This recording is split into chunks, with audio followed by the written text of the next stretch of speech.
Hello, how are you? I hope you're having a great week so far. It's Saturday where I am. You might be watching from the other side of the world. So welcome to Seva Academy. I'm Supriya, and today I'm going to share with you something about the masculine and the feminine in the Eastern versus the Western system. When we talk about the Eastern system, we're really looking at the core of our being, which is really talking about the essence of energies. Whereas the Western system tends to focus on the personality, behavioral sciences, and really talking about the way we are being in action. So there are two kinds of being. Number one is being as in your essence. So we might call that energy, right? And another being is we're being amazingly productive. We're being a leader. We're being an identity, right? So essence and identity, as you can sense, that there's a fair bit of difference there. So when we're talking about the masculine and feminine, how these two energies play out in the two realms is what I think is pivotal in everyone's journey of transformation and also evolution. And the reason why I say this is because this morning I had a coaching client talk about how since the age of 18, and she's now in her mid-40s, she was trained in meditation, yoga, and she found that, all of this time she had learned to meditate. However, once she got to the coaching sessions where we're working on her self-esteem, confidence, and her ability to act in alignment to her core values, there was a little bit of a gap. It's because even though she had the self-awareness of who she really is, and when we ask who we really are, we are awareness. We're nothing but awareness, if you're referring to the Eastern systems. But what that awareness meant to her is that she wasn't really sure who she was as an identity, because there was no bridge for her to gap that awareness, intelligence into daily living. So what tended to happen in her practice is that it became sort of a coping mechanism where she wasn't really engaging with anything she was experiencing. She was just developed to be aware and a witness to what she was going through. And I think that's a really great tool to have, and we would all agree that a lot of us lack the self-awareness and lack the ability to be a witness, which is not reacting, and that can be used in so many ways, where that's part of like the groundwork that you need to have done to be able to master your reality, your life, your energy. If you are on your way there, great. Now, if you haven't started on a journey of meditation, then I recommend that you do seek it out, do get into the habit of cultivating the witness within you, because that is what's going to help you overcome a lot of the compulsions that you might be a victim to at the moment, because you don't have the ability to witness your behaviors, witness your emotions and thoughts. However, this is what the topic is today, because I felt like this is really important, especially as a woman, especially as a female that is wanting to be a better leader, and a person who is wanting to combine their spirituality as well as intellect into creating the life that they want to create. So I want to explain what it is that led me also to this journey of cultivating both the essence, a connection to both the essence as well as the identity. So it was back in 2015 when I started studying Ayurveda full-time. And this is where I started to get curious about, hey, hang on, there are some people talking about, females are supposed to be more, settled, calm, and not doing. And males are supposed to be the doers and the aggressive energy and, the go-getters. Then how come Ayurveda and the science of Vedas are saying that the female is actually the mover, the doer, and the masculine is more of the stillness and the consciousness? So that's what I wanted to bring clarity today, because I feel like there is a bit of a disconnect, especially when, as women, we are not really utilizing our meditation to the correct effect because maybe of this misunderstanding. So let me go into a little bit about what the two things are, and then I can explain to you how it should be used, how to use yourself, your masculine and feminine energies to have a better meditation practice. So when we talk about the essence as a male and female, what we're looking at is the masculine is actually the stillness, which is the consciousness or the conscious field of awareness where everything else is happening. So if you can think of the cosmos, which is the field within which all the stars and planets and everything, nature itself exists, that is the masculine energy. It is the field within which all is happening, but also the consciousness within the field that everything is taking shape from. That is the masculine. So it has a penetrating and pervasive as well as omnipresentness to it. Whereas feminine is the moving and ever-changing aspect of creation. So feminine energy is creation itself. So the essential energy of feminine is called prakriti, and prakriti means nature, and nature is always changing, evolving, and moving. So it's never still, but it is animated by the consciousness within it, right? So this we can call whatever is in nature or manifest. Now these two must operate together for everything to be as it is. So within a human being, there is these two essences, which is masculine and feminine. And depending on what you're born as, if you're born as a male, or if you're born as a female, you would still have the two energies present within you. It's just that your anatomy would determine what you do with your body. Okay? However, your anatomy also has its own needs and functions, and it also predisposes you to certain characteristics and needs. So while we say meditation is the key to creating an amazing life, well, we have to look at what meditation is. So a meditation is being able to experience in a relaxed state without judging or reacting. However, when we look at history or looking at our situation now even, how do you see people usually go to learn meditation? They'll always pick the most famous teacher or most famous lineage because they trust that. But if you look back, when have we ever followed a female teacher? Never, really.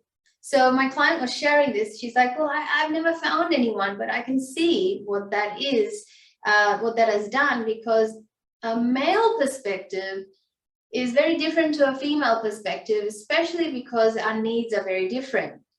The male, now this is where I want to explain what the male versus female is in identity, which is developing into behaviors, right, in the way they act. This is different to what they are in essence, right? So a male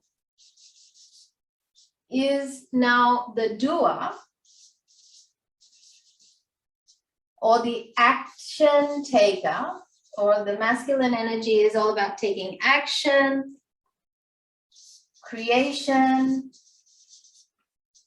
aggression, or determination. So if you don't feel like getting out of bed in the morning, this is the energy you would use to be able to go, no, getting up now. So it's associated with all the actions that are oriented towards doing, right? So you're a doer as a male.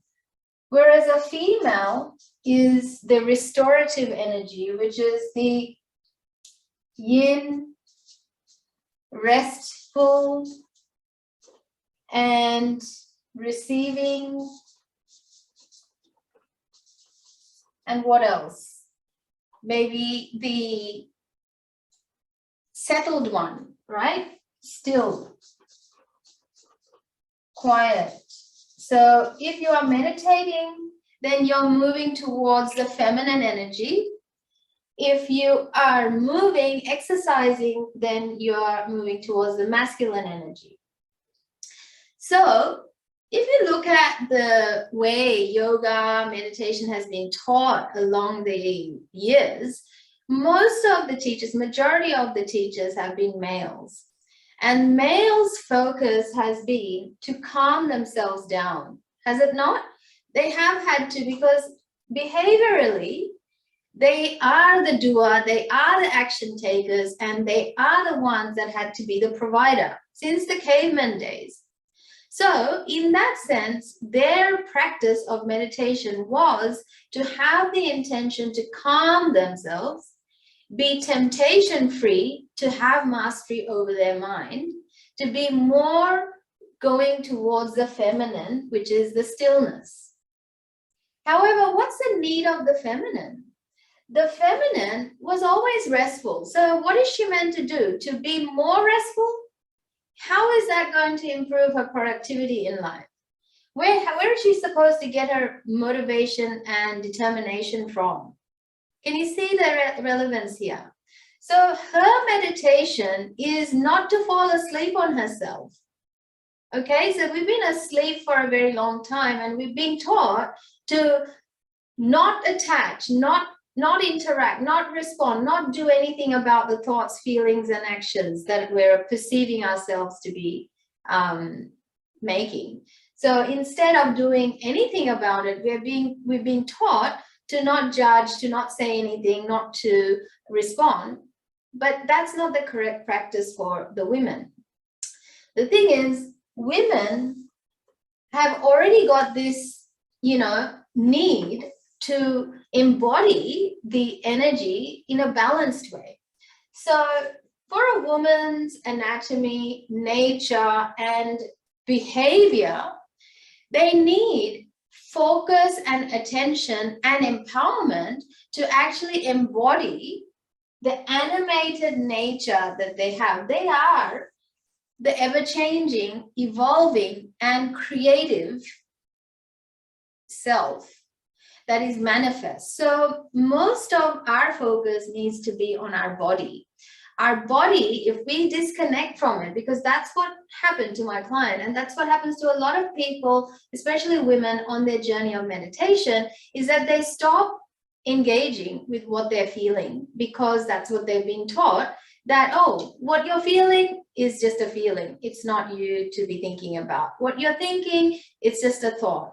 So the analogy I was using with my client this morning is like, it's almost like you sit down to meditate and your tendency is to play ping pong with a bat. You just, I'm not thinking, I'm not feeling, I'm not thinking, I'm not feeling, and it's like you're just pushing things away so that it doesn't touch you. But unfortunately, all that does is that it disassociates you to your intelligence of the body. So what is the actual practice of meditation is love and acceptance of this body and its dialogue and its actual events happening within it. So when we talk about practicing embodiment, we're really talking about going into the body and feeling the feelings, emotions, naming them, but also not reacting to them. And that is a meditation practice for a female. And can you imagine what sort of power and empowerment that might give a woman of this era? Because when you actually feel your emotions, the other side of it is you've healed it. You've healed whatever that needed to be healed. And that no longer rules over you. Now you become the conqueror or the one that is self-aware and also can utilize the gift that you learned from feeling those feelings and emotions. So the whole point of this masculine and feminine way of, looking at the world is that you need to see where you are on your journey. Even if you're a male, you've got to see that your need for meditation is very different to a female's need for meditation. Meditation is the art of staying awake and relaxed at the same time. But most of the time, women are not relaxed while they're awake because they don't know how to be with themselves, because they've been taught to not listen to themselves from a long time. Perhaps the male has also been taught to do that. I don't know. But from my personal experience as a female, that's how I was taught to deal with this. And this is what the main reason why people push me towards doing yoga when I was younger, is to train my mind not to think, train my mind not to react. But honestly, it just creates a deeper gap between me understanding myself wholesomely and also me taking action consciously. So the disadvantage of not doing this work that's suitable for you, personalizing your meditation for you, is that you won't be able to take conscious action. You'll be taking action from the fear of trying to avoid feeling bad, trying to avoid feeling sad or grief or whatever it is that you haven't processed yet, because you haven't learned the skill to process what's happening in your body. So step number one to meditating for the females are develop your witness. Step number two is process emotions. And step number three is learn the language of connection. Okay, so these are the three steps in order to bring yourself back to a state of empowerment on your journey of being a mindful, conscious leader as a woman. So the witness, the way to develop the witness is to start sitting for maybe 5 minutes a day and allow yourself to connect to yourself without moving. There is nothing wrong with you feeling a certain way. There's nothing wrong with you thinking a certain thing. Let it all happen within your awareness. And soon you'll see, after maybe a certain period of time, for me, it happened within 10 days, you just basically sit, learn to train yourself not to move for that time. Start with 5 minutes, build it up to 20 minutes over a course of 1 month, maybe, right? Every week, switch it up by another 5 minutes. So by the end of a month, you'll get to 20 minutes, right? So every week, if you increased it by that 1%, as I brought up in my last video, then you'll see the compound impact of developing and cultivating the witness within you. And this witness is essentially also improving your consciousness. You're going to reach a certain quality of clarity about, what you're seeing versus what you think you're seeing as the witness. Because it's almost like, being drunk and having this lens of, alcohol to be looking at the world versus being sober, and looking at the world. And you'll start to see that the witness is very much closer to the sober self versus the drunk self. So the drunk self will be reacting. This drunk self will be wanting to, be impatient. The drunk self want to get up. Oh, is the time ready? Is the time up? Like that. They won't be at ease. So when you're trying to cultivate the witness within you, you're going to cultivate patience, ease, and you'll also start to detach from the need to react. So that's what you're trying to do at the first stage or the first step of your meditation as a woman. So find a suitable time for yourself daily. It doesn't have to be the same time every day as they say it should be. Okay, just find 5 minutes to start with a day, every day, and decide to sit undisturbed and decide to sit through it. And don't worry, you can't get it wrong. Don't worry, you cannot get it wrong. And nobody is telling you not to think anything or not to feel anything. Everything is fine as it is, because your whole aim is to develop the witness within.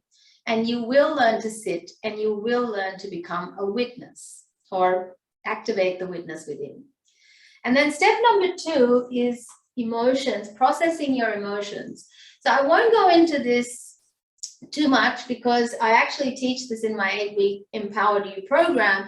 But what you do need to start with emotions is, firstly, after you've cultivated your witness, the thing that you need to develop is to name your emotions. This is big. This is big. So what I recommend is, when you're feeling something in your body and you're having a thought about it, usually what you'll tend to do is you'll start to talk positive to yourself and you'll say, oh no, I don't want to think that. And that doesn't mean that. But that is the way you're trying to make sense of it. Whereas what I want you to do is actually go into the feeling and catch yourself feeling the feeling and name it. Give it a name. What is it that you're trying to justify not being there? That is your emotions, right? So look at naming your emotions. And if you don't have the vocabulary, what I'd like you to do is go ahead on the internet and, or type in the comments box if you'd like a list of the emotions that I have. I can share that with you. And type out a extensive list of emotions, words, and educate yourself on how to name your emotions. This is a huge part of the journey of processing information that's coming through your emotions. So that's step number 2. And then last thing is, number 3 is languaging. Languaging to you, to yourself, how it is that you want to be responding to those emotions. Now, this is also something we do as part of our program, but I'd like to encourage you to start to speak to yourself kindly, not dismissively, and not playing it down, like not making it about you being okay with it. Rather, ask yourself, how would I show up for my child if this is how my child was feeling? So yes, as a woman, you do look after everybody else around you. You may not acknowledge that about you. You might just embrace that about you because you think that's what you're made to do. But do you give that to yourself? So I would like you to practice that with yourself, because especially when you are feeling the emotions and naming it. And suppose you've named it like, oh, I feel really sad. So instead of saying, well, I acknowledge you, if I can see, you feel sad. Instead of just talking like a robot, perhaps develop the language that you would say to your lover or your partner or your sister or your mother.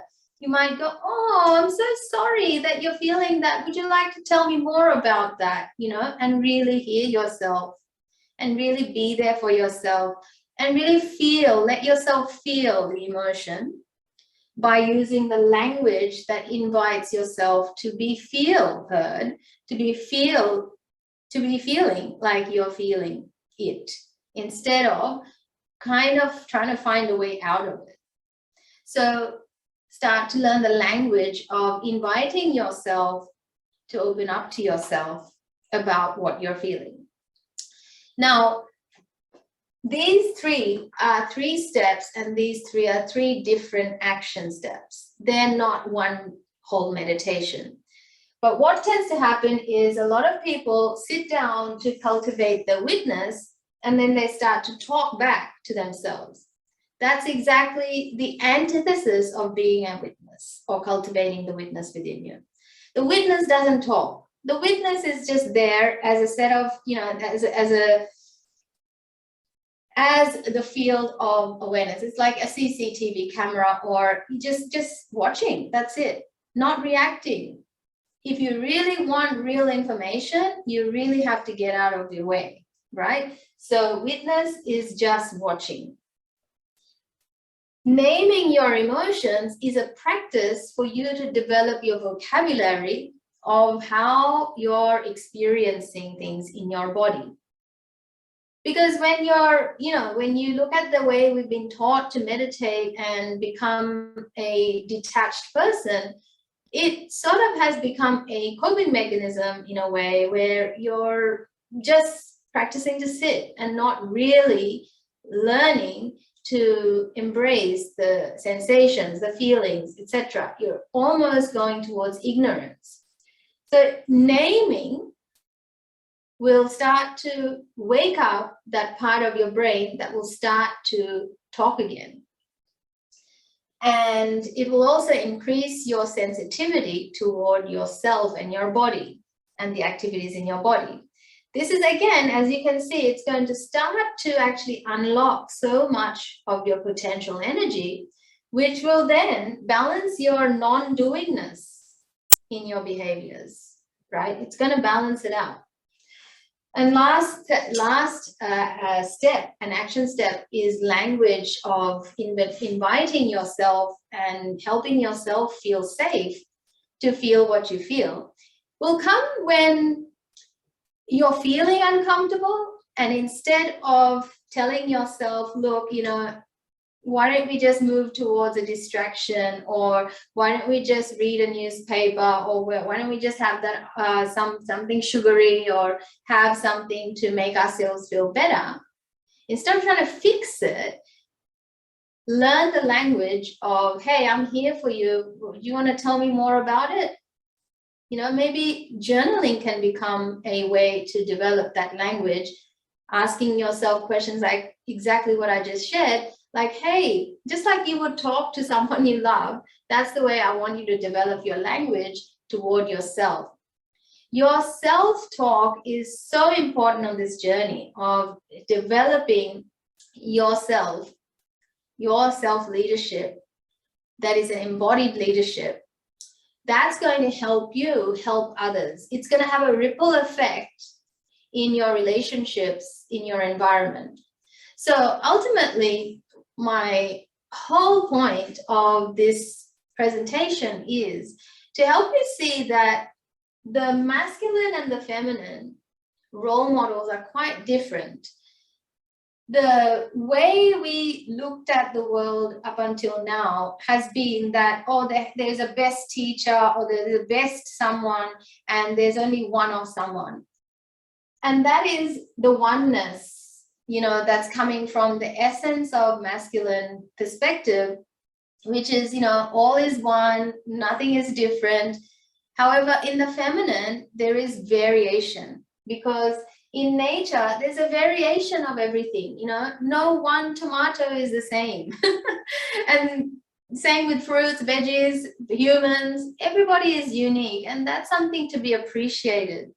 So instead of trying to blend yourself in, and like my client was saying, but Supriya, I realized this, I think I have been kind of like coping up until now, but I've never found a female teacher. I've never found the feminine yoga teacher or feminine style of, teachings. Said, well, that's because we are not seen. We're doing it. It's all about being, and that we're everywhere. It's all about meeting them on your journey, because you're ready to meet them on your journey.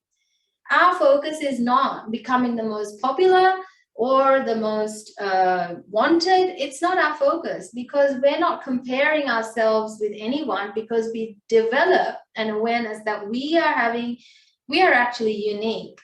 Because we've got this body, this is already an expression of the feminine, right?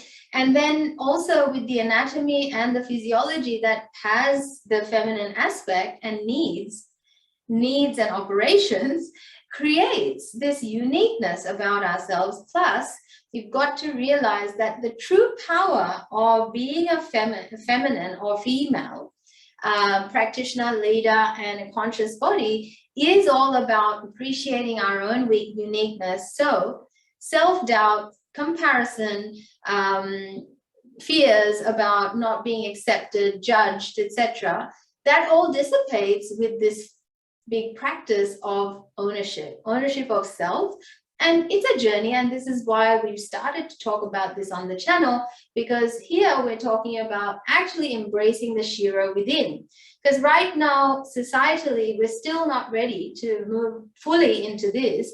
But how about we think outside of ourselves, and we think, what about the daughters that are coming after us and the ones after them, right? We're paving the way for them, and we would love to actually overcome these dialogues about self-confidence and self-doubt being an issue, especially when we have all these tools at the disposal of our hands, and we have the freedom to practice yoga, mindfulness, and develop personal development, right? Personally, we can develop our identities, and we can choose. We have this content that I just shared with you, and to actually interconnect or have the ability to use our spirituality in our daily life by cultivating these three aspects and skills. So develop the witness, name the emotions, don't ignore them, right? And speak to yourself like you would speak to a friend. Hold a space for you, because you matter, you deserve it, and I can't wait to see you flourish and succeed in your life and leadership by utilizing this intelligence that's already within you. Thank you so much for being here. If you like this video, if this added value to your journey, please like, share, and also comment as to what your one takeaway was, or what it is that you're going to do if these steps helped you. Also, if you'd like a copy of my list of emotions to develop your vocabulary, please leave the comment, and I'd love to share it with you in an email or something like that. Okay, thank you, and I'll see you at the next video.